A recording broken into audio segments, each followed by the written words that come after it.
Yo, mega love shoutout sa ating mga kaisko niyan dyan ha. So, eto na. Magre-reaction lang tayo. Bakit ba ang dapat manalong bilang Vice Mayor is si Vice Chi Atienza at hindi si Vice Mayor Yul Atienza? So, eto na. Kasi kung pagtitingnan natin, alam nyo, wala naman talagang talo si Yorme. Si Yorme hindi na matatalo yan. Sabi ko nga po sa inyo, ang pinaglalabanan na lang natin ngayon is yung vice mayor, mga congressman, at mga konsihal. Yan na lang ang pinaglalabanan. Di ba? Ngayon, paano kung masasabi, alam ko naman na loyal lahat kayo kay Isko, talagang sa 80% na survey ng Malacanang or kung sino mang nag-survey kay Isko sa bilang sa pagkamayor, sa 80%, 20% lang ang pinaghahatian ng tatlong kandidato.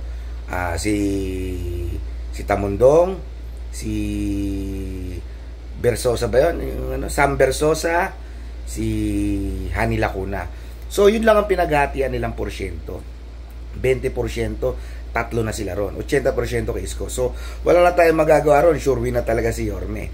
Ngayon, ang tanong dito, bakit kailangan si Ma'am Chi Atienza o tawagin na nating future Vice Mayor Chi Atienza ang dapat manalo? Ang tanong ko ba sa inyo, gusto nyo ba na ang Manila mabalik sa dati? Yung dati na masaya, masigla, punong-puno ng project, punong-puno ng pagbabago, di ba? Sa mga senior citizen, especially sa mga senior citizen, mabalik yung benepisyo, PWD, hindi na lilate, di ba? Hindi yung pag di mo nakuha, hindi mo na makukuha sa susunod. Di ba? Gusto nyo ba bang bumalik ng ganon? Ngayon, kung ang mananalong mayor si Isko at mananalong vice mayor, sample lang to si Yul Servo, sa tingin nyo magagawa ni Isko lahat ng mga magagandang project na inaasahan natin na ginawa niya nung nakaupo siya ng Maynila? Malabo. Hindi magagawa ni Yorme Isko hanggat may kalaban or may kukontra sa mga magagandang nagawa niya. Tulad nun nakaraan. Tutusin, hindi naman kontra sila Lacuna kay Isko nung nakaraan eh. 'Di ba? Kasi alam niya yung maganda yung ginagawa ni Isko. So walang problema. Nagagawa ni Isko ng tama or maganda yung project niya kasi nga hindi kumukontra sa kanya yung vice mayor. Ngayon, kung pauupuin nyo at magiging vice mayor si Yul Servo, puro kontra. Puro kontra ang mangyayari. Na kahit alam mong tama yung ginagawa ni Yorme, hahanap at hahanapan ng butas. Pwedeng, hindi, kasi ganito, papatayo na naman ang eskwelahan na ganyan, tapos, di ba, sana naman kukunin yung pambayad. Magpapatayo na naman ng park na ganito, sana naman kukuha ng pambayad. Magpapagawa na naman ng panibagong ospital, sana naman natin kukunin. Pero, di ba, may ganong kontra. 'Di ba? Pag hindi mo kapartido yung kasama mo, 'di ba? Hindi mabubuo ng mabilis yung project na dapat na nagagawa ni Isko. Totoo tayo, ganun ang mangyayaring senaryo niyan. 'Di ba? Kasi hindi magkasundo ang vice at ang mayor ng Maynila. Pero kung si Chi Atienza ang mauupo bilang vice mayor, magkapartido yung dalawa. Tama yung naiisip o diskarte o project na gagawin ni Isko, 'di ba? Sasang-ayunan ni Mayora ni Vice Mayor, ni Vice Mayor Chi Atienza. Lalo na't alam mong tama kasi pagkagalit mo nga yung kasama mo, matik yan, kahit tama ginagawa mo, kukontrahin ka niyan. Sisiraan ka.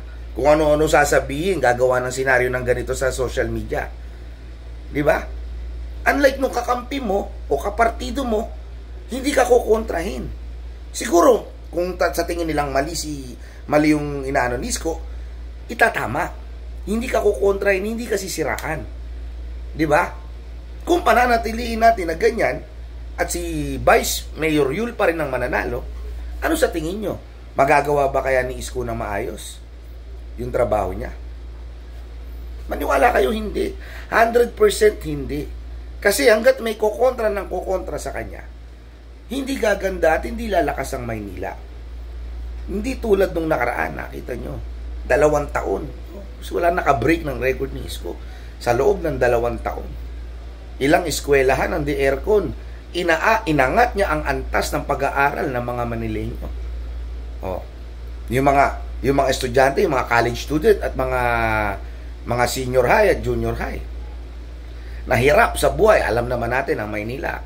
Marami tayong kababayan dyan na hirap sa buhay.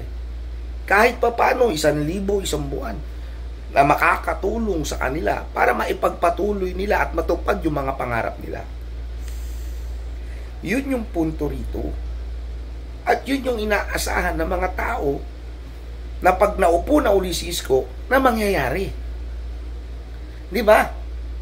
I-level up niya o iaangat niya to the another level ang Maynila. Pero ang hirap gawin nun kung laging may kukontra sa'yo. Kaya nga sabi ko, ba't hindi natin bigyan ng chance si Vice Mayor Chi Atienza? Sino bang magiging mentor niyan? Sino? Na kung tutuusin, magaling na mentor yung nag-mentor kay Mayora Hani. Nga lang ang problema, hindi niya in-apply lahat ng natutunan niya kay Isko. Hindi na kasalanan ni Isko yun eh. Nakikita mo kung paano ako magtrabaho dati, dalawa silang tandem. Nung mayor at vice si Hani, at Isko naman ang mayor. Ang ganda ng tandem, di ba?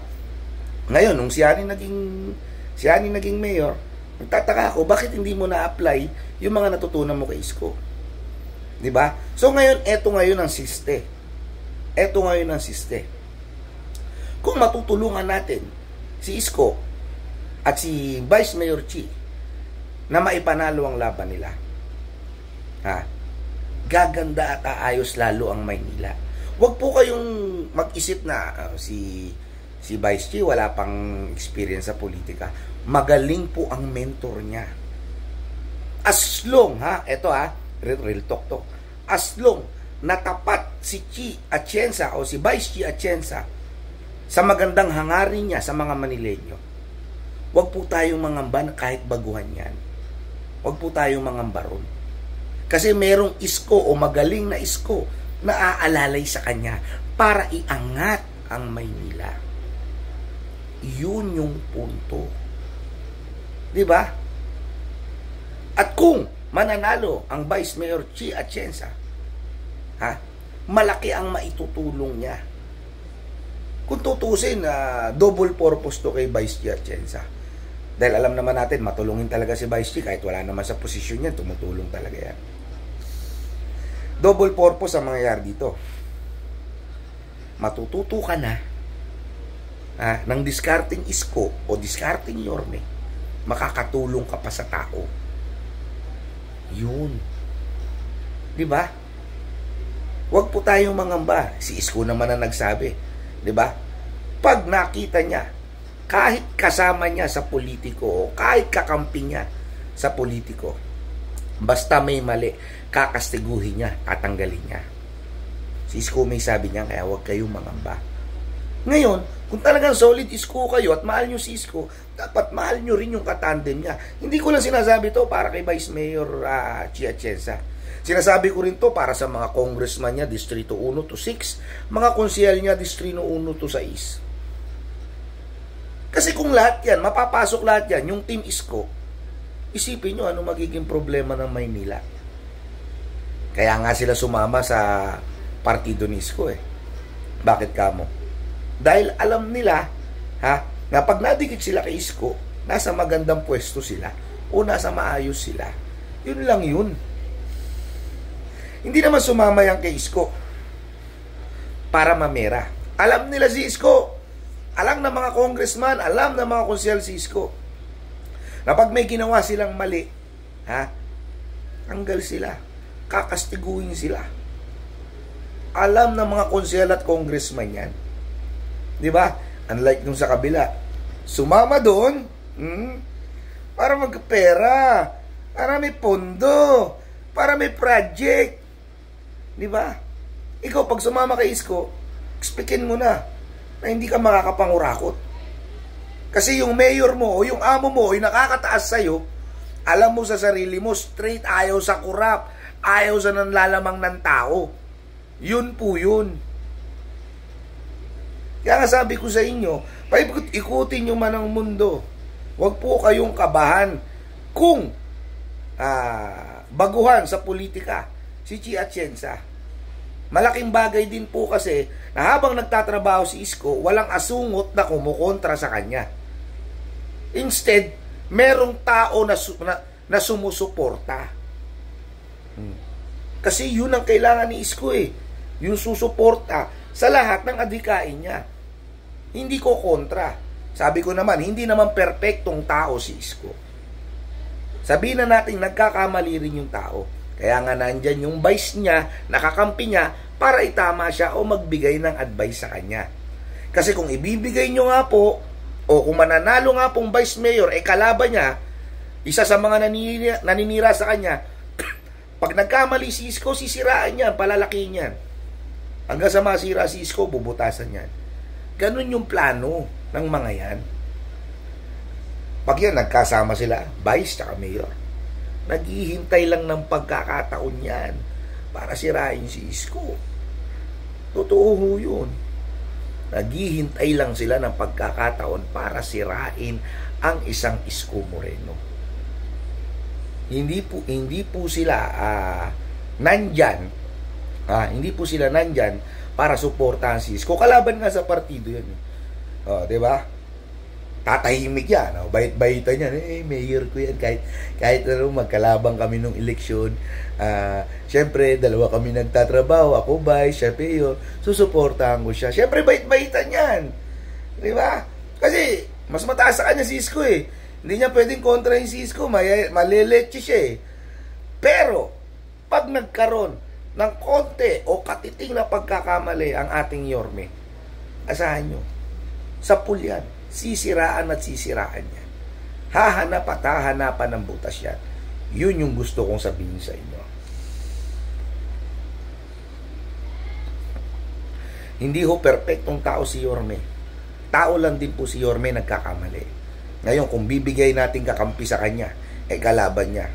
Asahan nyo po, hindi magagawa ng maayos ni Isko yung trabaho niya. Pag-isipan lang natin. Hindi ko to binibuild up si Madam Chi Atienza o si upcoming Vice Mayor Chi Atienza.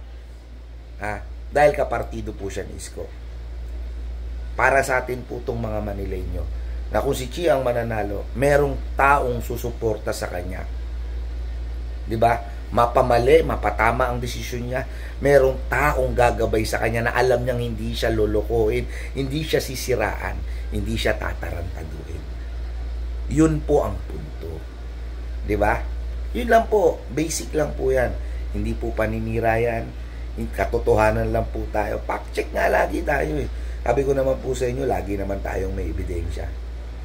Sabi ko po sa inyo, 100% panalo na si Isko. Wala nang pagkatalo yan.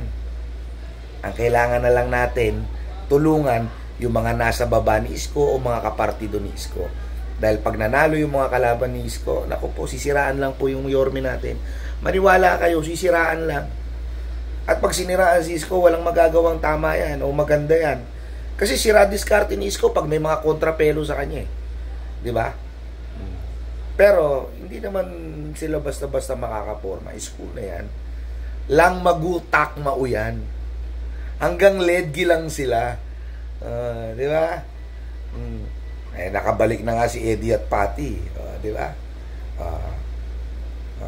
Pag pinanalo nyo si Eddie, nandyan pa rin, si Patty lang ang mawawala. Gets nyo ako? Gets nyo ako kung sino si Eddie, gets nyo ako sino si Patty. Well, anyway, yun lang po. Sana po nagustuhan nyo. Wala po kasi akong live ngayon at may gagawin ako. Kaya upload video lang po ang ginawa ko. Sana po naging masaya kayo sa upload video na in-upload ko. Maraming salamat mga kaiskohan yan. I love you all. Mua mua shub shub. Babush.